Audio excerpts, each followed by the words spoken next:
এই দেখুন বন্ধুরা কতটা সুন্দর। তো এইভাবে কোনদিন নাস্তা করে খেয়েছেন? তো আজকে আমি একটা নতুন ধরনের নাস্তা রেসিপি তৈরি করে দেখাবো।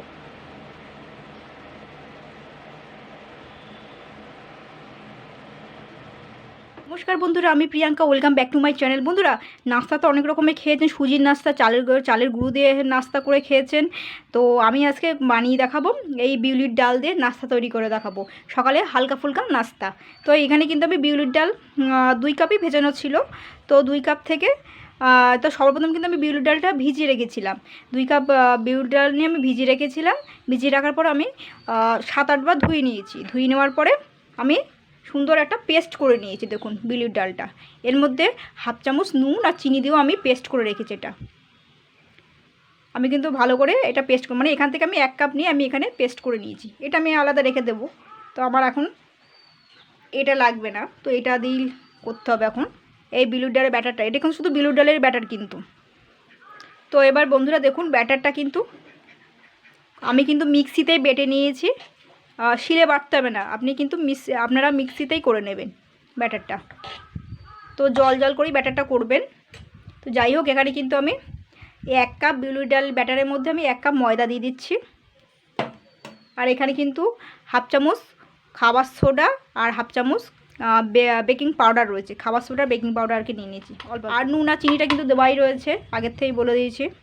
তো যাই হোক, এবার আমি ব্যাটারটা করে নেব। এটা কিন্তু খুবই পাতলা ব্যাটার হবে। এটা দিয়ে ভালো করে বেটে নিতে করে নিতে হবে, গুলে নিতে হবে আর কি এগুলোকে, ব্যাটারটা সব। তো বন্ধুরা দেখুন, আমি কিন্তু ব্যাটারটা কিন্তু ভালো করে ফ্যাটিয়ে নিয়েছি। আমি হাত দিয়েই করে নিয়েছিলাম কাজটা। তো ব্যাটারটা কিন্তু এরকমই থাকবে, এর থেকে বেশি পাতলা করতে যাবেন না। দেখুন ঘনত্বটা এরকমই থাকবে কিন্তু। ময়দা আর বিউলির ডালটা আমি কিন্তু ভালো করে ফ্যাটিয়ে নিয়েছি। তার সঙ্গে তো বললাম নুন চিনি সামান্য স্বাদ মতন, আর বেকিং সোডা আর বেকিং পাউডার দিয়ে ভালো করে কিন্তু ফ্যাটিয়ে নিতে হবে। তো যাই হোক, এবার আমি কিন্তু এটাকে রেস্টে রাখবো এই 10 মিনিটের জন্য। এটাকে আমি ঢেকে রাখবো 10 মিনিটের জন্য।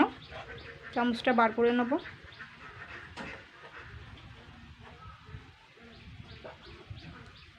দেখুন ব্যাটারটা 10 মিনিটে রাখার মধ্যেই আমি কিন্তু এখানে একটা কড়াইতে একটু তেল মাখিয়ে নেবো, রিফাইন্ড অয়েল। তাই শুকনো কড়াইতে কিন্তু 5 চামচ মতন তেল দিয়ে দিয়েছি, একটু বেশি করে। তাহলে কি বলুন তো, ব্যাটারটা এর মধ্যে দিলে তাহলে কোনো রকমই আটকাবে না বা পুড়ে যাবে না কড়াই নিচটা। তো বন্ধুরা, আমার কিন্তু ব্যাটারটা কিন্তু 10 মিনিট হয়ে গেছে। কড়াইটা তেলটা মাখানোও তো কিন্তু কমপ্লিট। এবার আমি ব্যাটারটা কিন্তু দেখুন আমি দিয়ে দেবো। এখনও কিন্তু উনুনটা ধরাইনি, আগে রেডি করব, তারপরে ব্যাটারটাকে দিয়ে নেবো পরিষ্কার করে। সব বাটিতে যা আছে সবটাই কিন্তু কারিয়ে কুচিয়ে দিয়ে দেবো। তো বন্ধুরা দেখুন, আমি কিন্তু সব ব্যাটারটাই কিন্তু কারিয়ে কুচিয়ে দিয়ে দিয়েছি। এবার একটু নেড়ে চেড়ে দেবো। এইবার কিন্তু আমি গ্যাসটা চালু করে দেবো।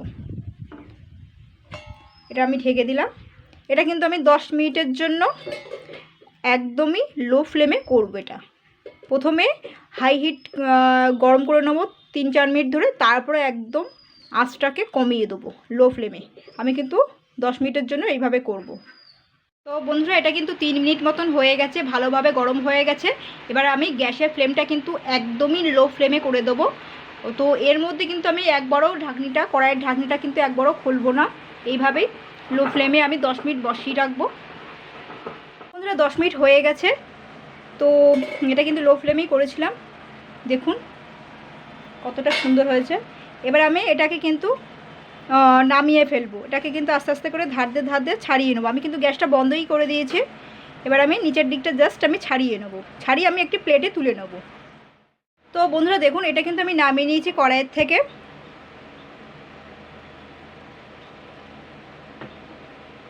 তো এবার আমি এটাকে কিন্তু 4টে ভাগ করে নেব। এই ছুরিটার সাহায্যেই কিন্তু 4টে ভাগ করে নেব। আপনারা 5টা ভাগও করতে পারেন।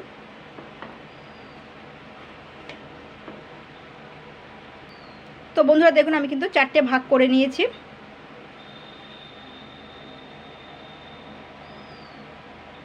এটা কিন্তু এখনও বাকি আছে, করতে হবে।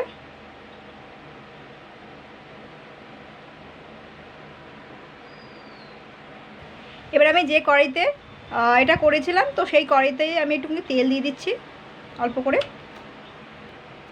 তেলটা দিয়ে একটুখানি, এটা কিন্তু আমি রিফাইন্ড অয়েল তেল দিয়েছি, তো তেলটা দিয়ে আমি একটু সারা জায়গায় করে নিচ্ছি। আমি কিন্তু এখনও গ্যাস জ্বালাইনি, আগে এটা রেডি করব তারপরে। তো এখানে কিন্তু গোটা কয়েক কালো সরষে দিয়ে দিচ্ছি।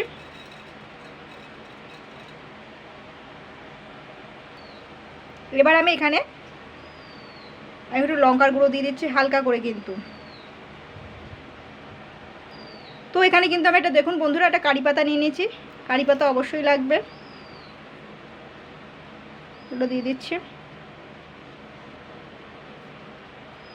তো বন্ধুরা দেখুন এর মধ্যে কিন্তু আমি কয়েক ফোঁটা পাতিলেবুর রস দিয়ে দিচ্ছি। এইবারে আমি কিন্তু এখনও গ্যাস জ্বালাইনি, কিন্তু পাতিলেবুর রসটা দিয়ে দিচ্ছি কয়েক ফোঁটা। এইবার আমি গ্যাসটা ধরাবো। তো বন্ধুরা দেখুন গ্যাসটা কিন্তু ধরিয়ে দিচ্ছি, এইগুলো কিন্তু হালকা ফুটতে আরম্ভ করেছে। তো এবার আমি এগুলোকে কিন্তু এবার আমি উল্টে উল্টে দেবো।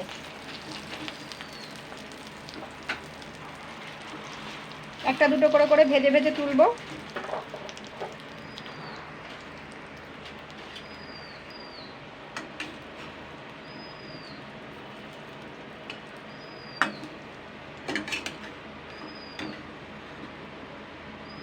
এটা কিন্তু হয়ে গেছে, এবার আমি একটা প্লেটে রেখে দেবো।